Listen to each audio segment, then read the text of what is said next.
When life's crazy busy, all I crave is delicious food that's quick and easy to make. So after all of these years, I've come up with a new way of cooking that's completely changed my life, and it's going to take the stress out of yours too. I'm stripping back cooking to its bare essentials, and I'm going to show you some amazing dishes using just 5 ingredients. With so few ingredients, these incredible recipes are quick to cook and easy to remember. The ultimate set of go-to dishes for those of you who love your food but don't have the time or energy for complicated cooking. If you've got a long old list of ingredients for a dish, that's one more reason to not cook, and I want to get you all cooking. Using killer ingredient combos and time-saving tricks. Even the busiest of you will be able to master dishes to bring the house down.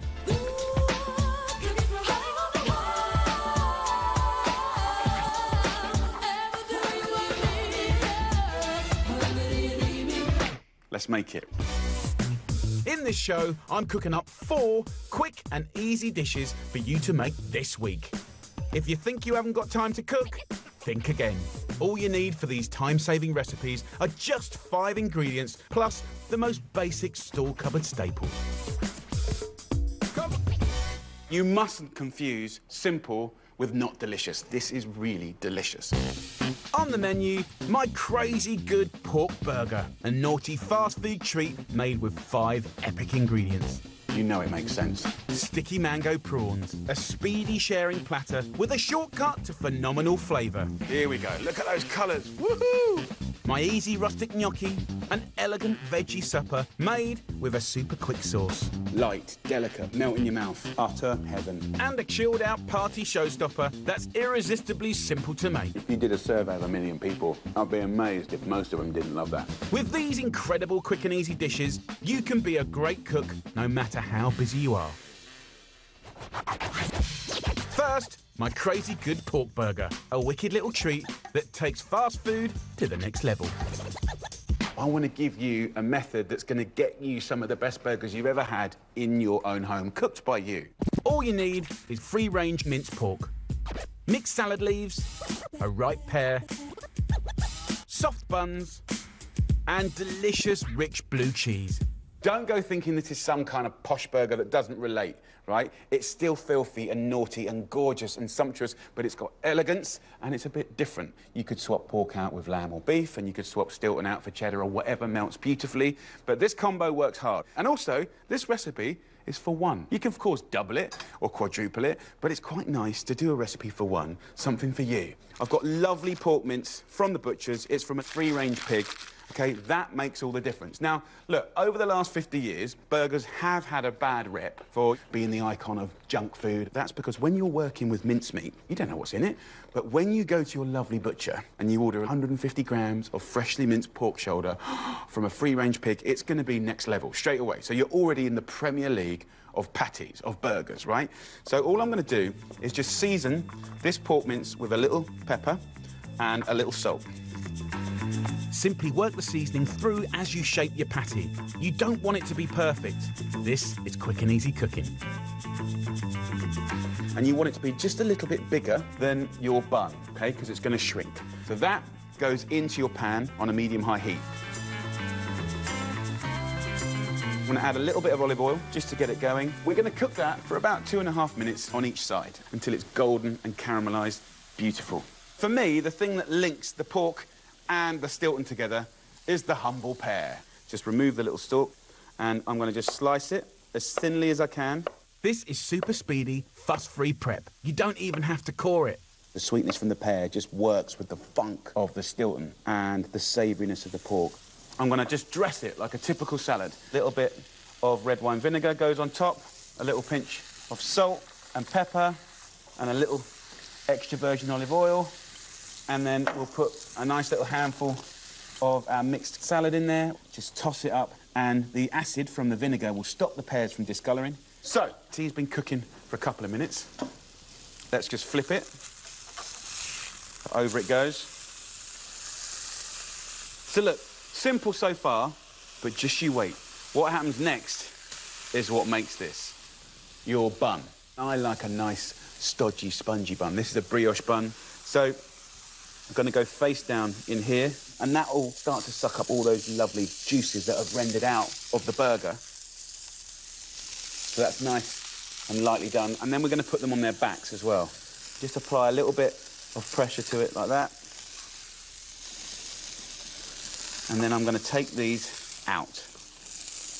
And look at that. I love the way it sort of just blisters on the top like that. Beautiful. OK, so we're back to the patty. So last flip, can you see the colour we've got on this burger? Now the magic is about to happen. 30 grams of quality Stilton. And we're going to go into the pan with it. And as it starts to melt, we're going to put the burger on top. And it's just going to coat and shine up this amazing burger. Look at it. It's just kind of caramelising and getting crispy on top of there. We'll start now layering a little bit of our mixed leaf salad and our pear on the bottom, like that. Then I'm just going to place the burger on the bun, OK? But then in the pan here is all the crispy bits, and I'm going to put the bun in here to mop it all up. We're going to waste nothing. Can you see that? It's sizzling away, and it's gone crispy. And then just a few more bits of your gorgeous pear. Shove all the greens in on the top of the patty. And that, my friends, just needs to be attacked in the only way I know how. Juicy, pungent, sweet, feels naughty, but is classy naughty. So, for all you burger lovers, try something new. Widen some of the flavour combinations. Pear Stilton and pork. You know it makes sense. Delicious. An outrageously tasty fast food favourite, the perfect fix for when you're craving something naughty to eat. 5.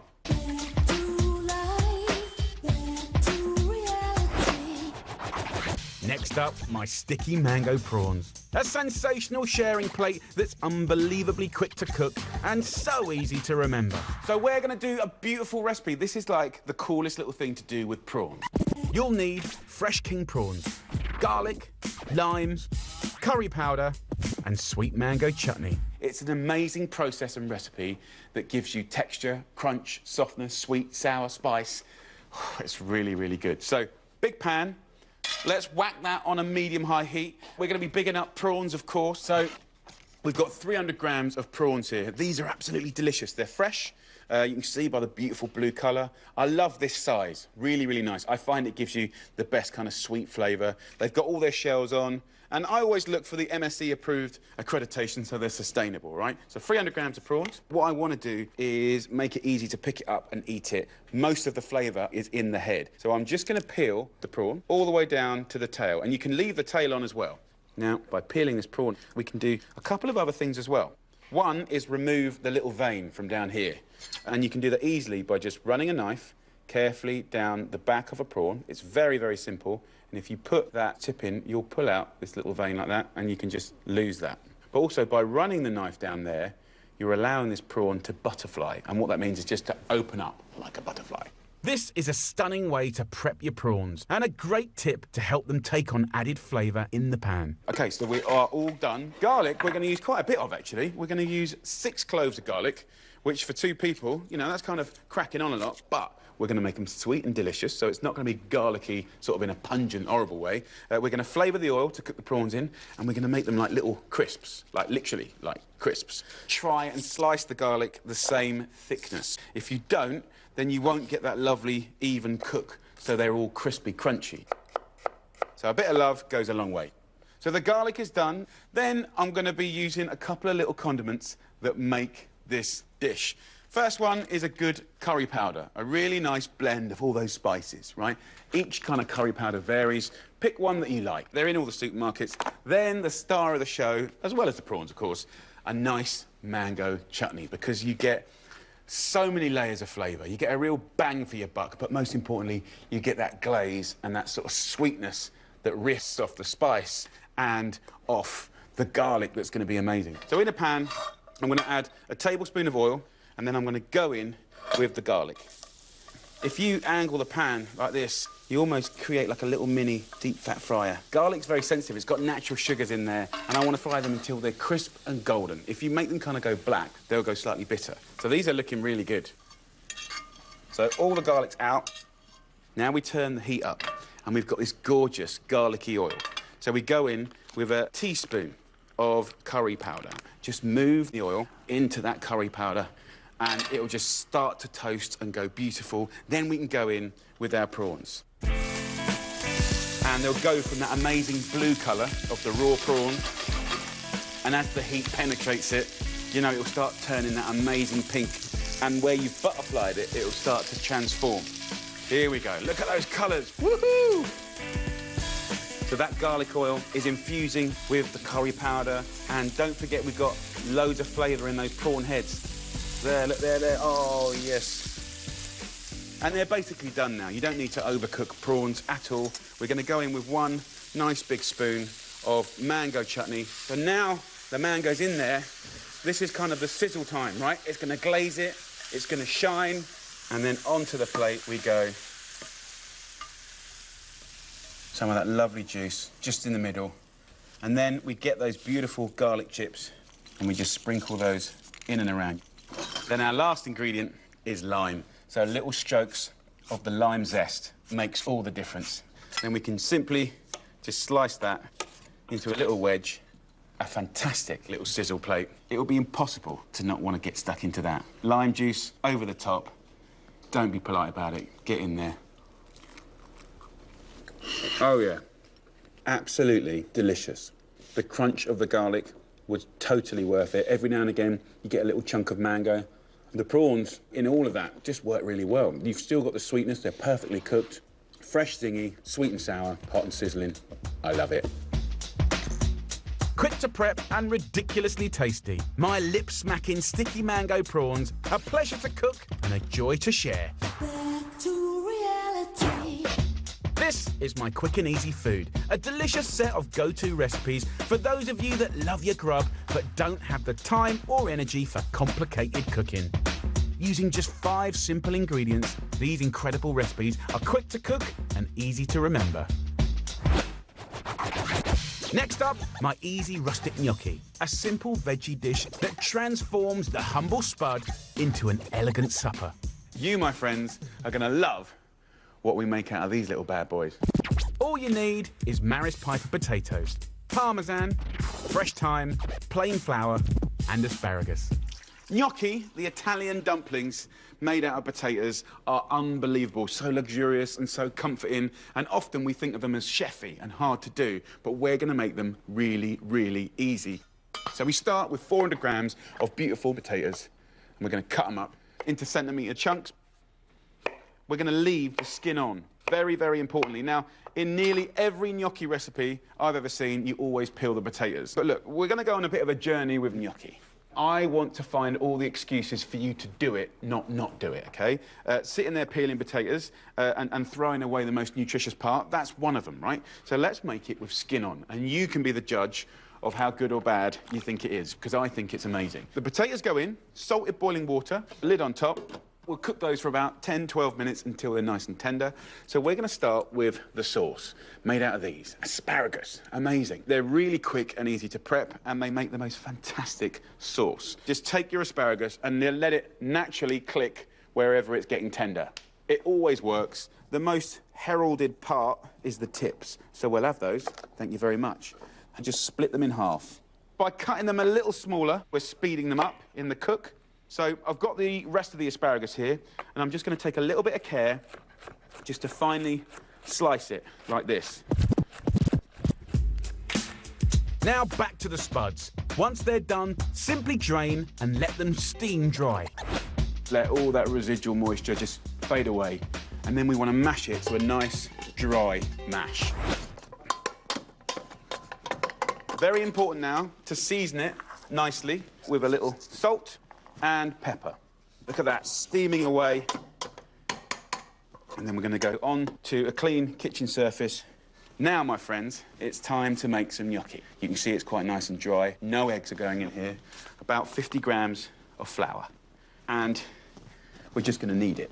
So treat it almost like making a dough, pasta dough, a bread dough. Just roll it out, squeeze it, and I'm just pushing it into a kind of rough sausage. It's that quick and easy. This is the perfect amount for 2 people. Just divide and cut into small pieces. Let's make this as simple and as humble as possible. Take a little portion, right? Let's put it in your hands and let's just clench it, right? And naturally, you're going to get this lovely little curve, right, that holds sauce in a particularly beautiful way. Couldn't be simpler. Let's start the sauce. So we're going to go in with a tablespoon of olive oil on a medium heat. Then we're going to celebrate thyme. We'll just strip it off into the oil and it will start to crackle and do beautiful things. And I'm going to go in with the asparagus. In 1.5 minutes, 2 minutes, that's going to be tender and ready to finish this. Let's cook the gnocchi. Salted boiling water. We're just going to throw it in. The gnocchi only takes about a minute to cook, super quick. As soon as they start to float up, they're done. So I can now take this off the heat. Now, a very important ingredient, which is starchy cooking water, OK? That will break for frying. It will start to naturally emulsify with the olive oil to create, like, the elegance. You don't want a thick, old, frumpy old sauce. Elegant, silky. Then I'll use a slotted spoon to start taking these gnocchi out when they're ready. And all I'm going to do now is grate some Parmesan. 50 grams of Parmesan is what we're looking for. My kids absolutely love gnocchi. You know, making it a little bit of mess, shaping it, forming it, eating it. It's got everything that a kid could possibly want. Parmesan goes in, so we're done. Look at that. Absolutely gorgeous. Finish with a little stroke of Parmesan and thyme tips, just because they're full of life. Homemade gnocchi, light, delicate, melt in your mouth. That, my friends, is a thing of beauty. Utter heaven. The thyme is there in the most stylish way. The cheese is just kind of holding the whole story down. What's not to love? Potatoes are like eating little clouds of happiness. And the asparagus is just showing off, really. What a joy. My gorgeous rustic gnocchi. Elegant comfort food made easy. The perfect reward to round off a busy day. Yeah, 5.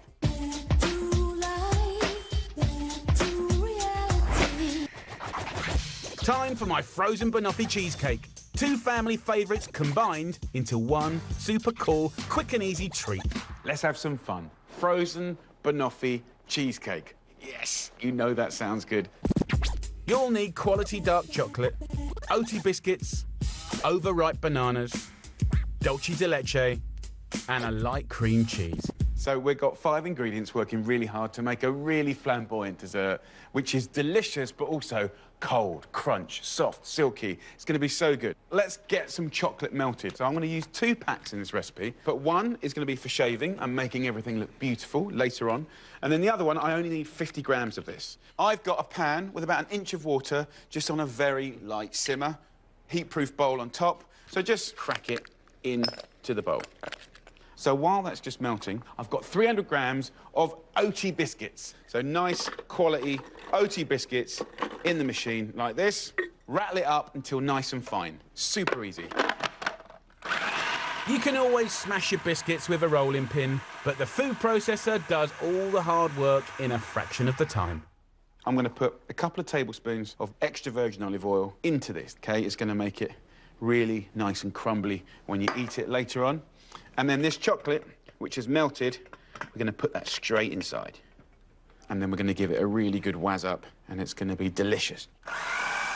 While the biscuit base comes together, oil a 20-centimetre spring-form tin and line it with grease-proof paper.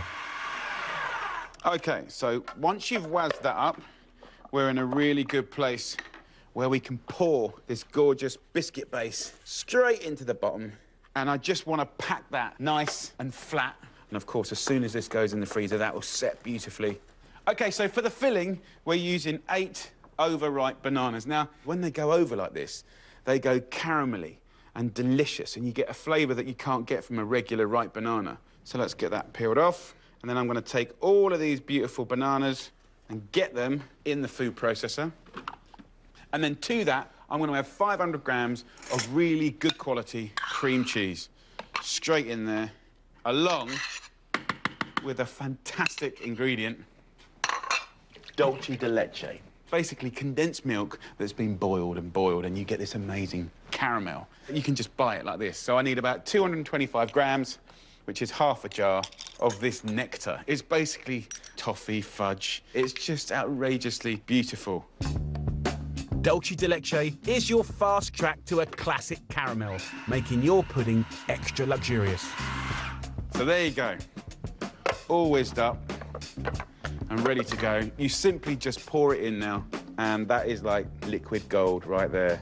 Oh, the smell is amazing. And remember, this is not just an ordinary cheesecake, this is a frozen one, right? You got the crunch, the silk, but also the chill. It's gonna be so, so good. So whack it in the freezer now for at least 4 hours, but let's say you did it the day before, 2 days before, a week before, it's sitting there waiting to be used, but when you want it, put it in the fridge for 2 hours, and that lets it just nicely thaw out and go to semi-Fredo, semi-frozen. So here's one I did earlier. And all I have to do now is just unclick it, and it's going to be beautiful. Get a palette knife in between the biscuit base and the mould, and I can just take this off. That's perfect, look.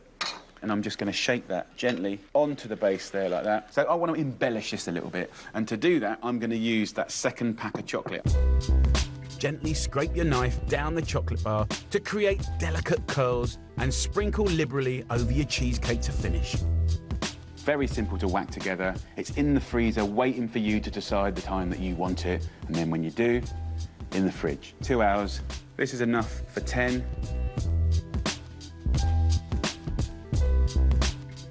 Yeah, look at that. So come on, let's go for it. Enough talking. Here we go.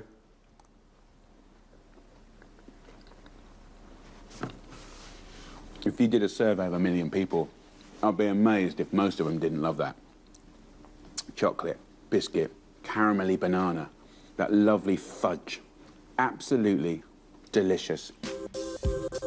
A big hitting dessert that's effortlessly easy. Trust me, this super cool treat is gonna be an all-new family favourite. There you go, my stress-free menu to see you through the week. Crazy good pork burger, sticky mango prawns, easy rustic gnocchi, and my frozen banoffee cheesecake, a show-stopping party piece.